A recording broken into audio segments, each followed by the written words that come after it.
Good day, folks. This is Greg Judy at Green Pastures Farm. We just came on to Dave and Sue's farm. We've got, I think there's around 40 acres down here. And anyway, they're strip grazing. They got some grass up there. They're all grazing.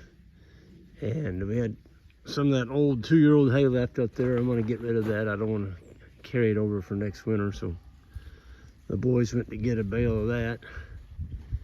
And it's just a cold day. I don't think, well, I know George up there in Minnesota is going to laugh at me, but we're soft down here. We're not used to cold weather.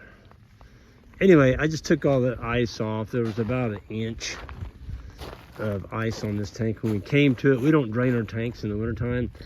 And I can get by with that in Missouri. In Minnesota, if you didn't drain that tank and you came back in 60 days to use it in the wintertime, it'd be solid block of ice.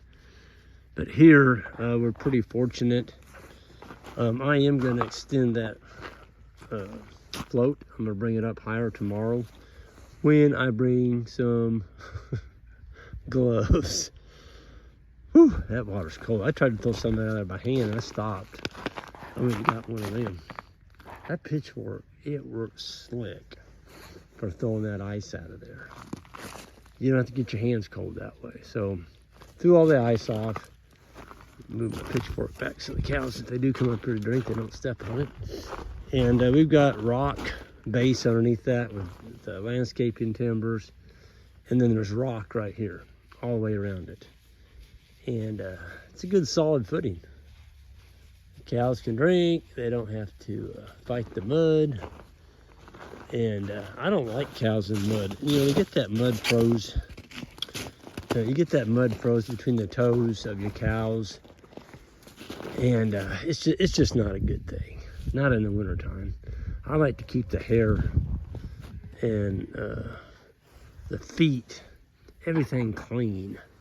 I don't want any mud on anything. And that little heifer calf, I think she's going to come down here and drink. Another reason I'm going to raise that float up is the smaller calves, they don't have to reach down in there so far to get them a drink. I actually held that float down and brought that tank up about 2 inches higher than normal. But I'll get it fixed in the morning. I'll bring some rubber gloves that go up to my elbow. I got to reach down in there. And I'm not doing, that water's going to be cold, cold, cold in the morning. It's cold tonight. It had ice on it. So, yeah, it was freezing.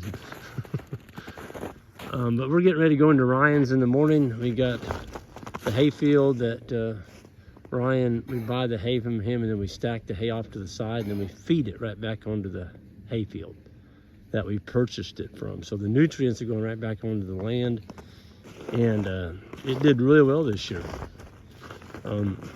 This field that we did that to, it really put out some really good high quality hay. Compliments of the cow manure, the urine, and the unrolled hay, the carbon that we put back onto the land.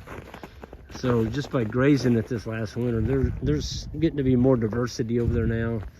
I think it's around a 30-acre bottom, 32 acres, something like that. And it works nice. We got water on this side of it, and then on the other side, the creek is flowing now.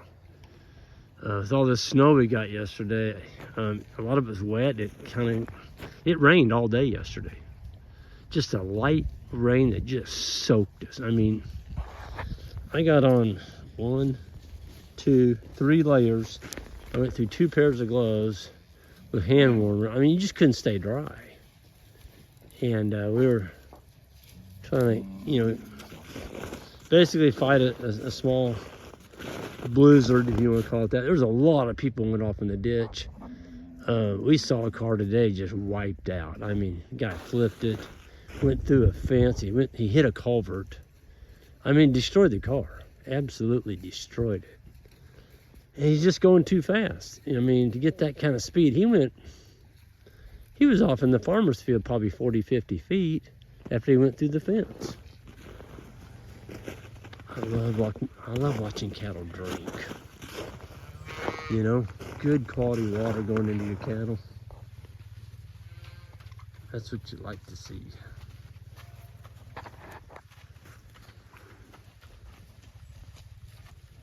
Yeah. That water's coming out of a pond up on the hill there that Dave and Sue and we went together and built that. I don't even know what year it was that we leased this farm. It had to be around 2002 or 3, I'm thinking. Because we got docks in 2001. And Dave and Sue's hooks on the back of docks. Anyway, we built a pretty darn nice pond up there. And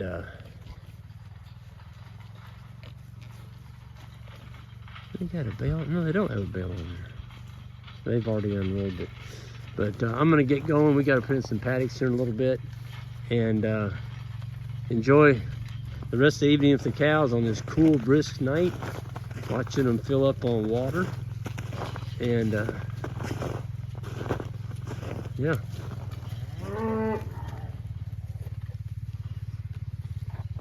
Pretty cool stuff.